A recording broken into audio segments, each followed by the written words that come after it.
नमस्कार श्रोते हो. दुसरे पर्व फाउंडेशन कडनं होणाऱ्या पॉडकास्टमध्ये तुमच्या सर्वांचे मनपूर्वक स्वागत.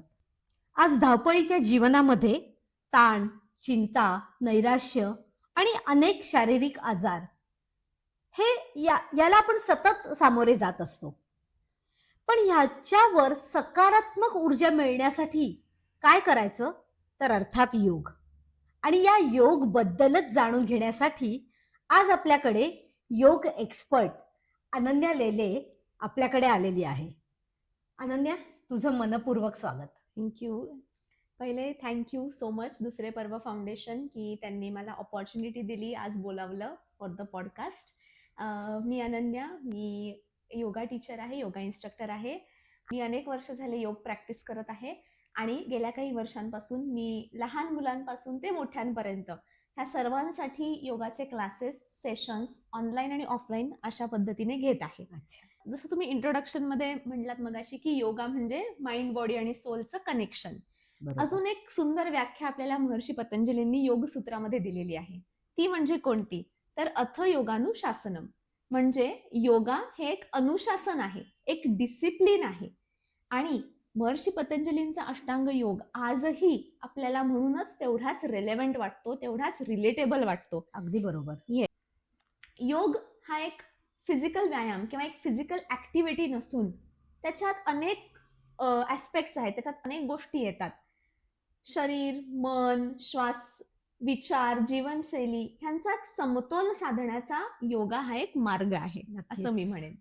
ज्यांनी कधीही योगा केला नाहीये आणि सुरुवात करायची आहे, तर त्यांनी असं समजू नये की पहिल्याच दिवशी आपल्याला शीर्षासन करायचंय किंवा पहिल्याच दिवशी ऍडव्हान्स आसन करायचं अगदी आहे. बरोबर.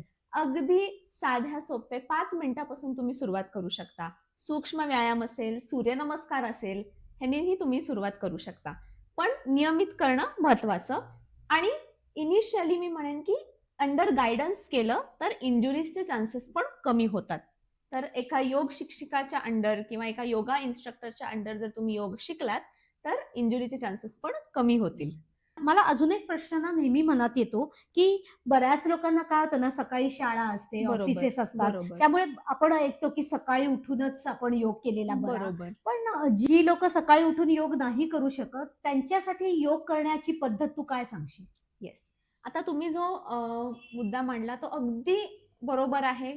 अगदी पटण्यासारखा आहे, की बऱ्याच लोकांना सकाळी वेळ नसतो. शाळा असेल, ऑफिस असेल, काही कामामुळे. पण सकाळी योग करणं हे कधीही छान, कारण पोट एक साफ असतं. बरोबर? बरोबर. तर आता ज्यांना सकाळी शक्य नाहीये, तर त्यांनी काय करावं, की जेवल्यानंतर म्हणजे खाणं खाल्ल्यानंतर 4 ते 4.5 तासांचा मध्ये गॅप ठेवून तुम्ही योगा करू शकता. अच्छा, ओके. येस. समजा मी चहा किंवा कॉफी त्याच्या आधी प्यायली असेल, तर त्याचा काही फरक पडतो का? शक्यतो टाळावा. अच्छा. तुम्ही नंतर योग प्रॅक्टिस झाल्यावर एक 20 ते अर्धा तासांनी खाल्ला तरीही चालेल. हा. बिझी लाईफस्टाईल आहे आजची, राईट? मॉडर्न लाईफस्टाईल जे आपण म्हणतो, it is a busy lifestyle. बरोबर. तर अशा लाईफस्टाईलमध्ये 10 ते 15 मिनिटं जरी दर 2-2 तासांनी, 3-3 तासांनी तुमच्याच कामाच्या ठिकाणी, कामाच्याच जागी तुम्ही योग केला तरीही चालणार आहे. त्यांनी सुरुवात केली तरीही चालणार आहे. बरं. आणि 10 ते 15 मिनिटं योगा फॉर बिझी पीपल आणि असे तुम्हाला अनेक गाईडन्स ऑनलाईन आज अवेलेबल आहेत. त्यामुळे तुम्ही त्याचीही मदत घेऊ शकता. पण मी म्हणेन की तुम्हाला थोडा जास्त अर्धा ते 1 तास काढता आला वेळ, तर योगाचे बेनिफिट्स तेवढ्याच वेळेपुरते म्हणजे 2 ते 3 तासच एवढ्याच पुरते मर्यादित न राहता अच्छा. तुम्ही संपूर्ण दिवस योगाचे बेनिफिट्स अनुभवू शकता. हो. वर्किंग प्रोफेशनल्स जर आपण बघितले, कोणीही असेल, घरून काम करणारे असतील किंवा ऑफिसला जाऊन काम करणारे असतील, तर तुम्ही पाहिलं असेल की अशी लोक जी 60 ते 70% वेळ बसून काम करतात, ह्यांच्यामध्ये एक दिसून येतं की त्यांचा मेटाबॉलिझमवर इफेक्ट पडतो. तर त्याने लाईफस्टाईल डिसऑर्डर्स किंवा मेटाबॉलिक डिसऑर्डर्स आपण जे आजकाल म्हणतो, बरोबर आहे. त्यांचा धोका वाढू शकतो. नक्कीच. त्यामुळे मी म्हणते की working professionals, those who have a sedentary lifestyle, त्यांच्यासाठी तर योग करणं महत्वाचं आहेच. पण आता जसं बसून काम जे करतात, हो. पण आता आपण शिक्षकांचं पाहिलं तर शिक्षकांचं कम्प्लिटली ऑपोजिट आहे. त्यांचा दिवसभर उभं राहून हो उभं ना. राहून अगदी बरोबर. काम ते करतात शिक्षक.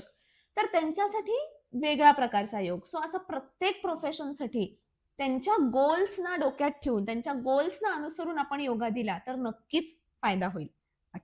आणि ना मला एक प्रश्न तुला विचारावा वाटतं, जसं तू म्हणली हो ना, आजकाल काउन्सेलिंग मध्ये जेव्हा आपण लहान मुलांचं काउन्सेलिंग करतो ना, बरोबर. तेव्हा बऱ्याचदा हा प्रश्न असतो की लहान मुलांमध्ये मोबाईल ॲडिक्शन हे बरंच बरोबर. वाढलेलं आहे. बरोबर. आणि हा सगळ्यात मोठा प्रश्न पेरेंट्स कडनं आम्हाला येतो की ॲडिक्शन कसं सोडवावं.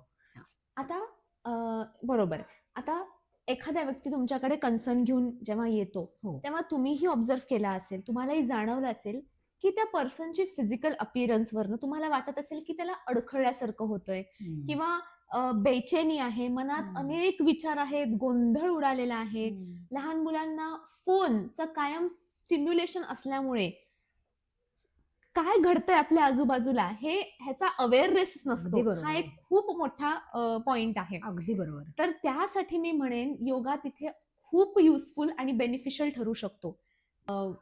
ज्या मुलांना जसं की फोनचं ॲडिक्शन असतं किंवा हा एक आता मेजर प्रॉब्लेम झालेला आहे, तर अशा लोकांनी, अशा मुलांनी 30 ते 40 मिनिटांनी तरी सुरुवात करून योगा अभ्यास केला पाहिजे. एक वेळ ठरवून, एक जागा ठरवून त्यांनी काय होतं, की स्टिम्युलेशन पण कमी होतं. मुलांचा अवेअरनेस वाढतो.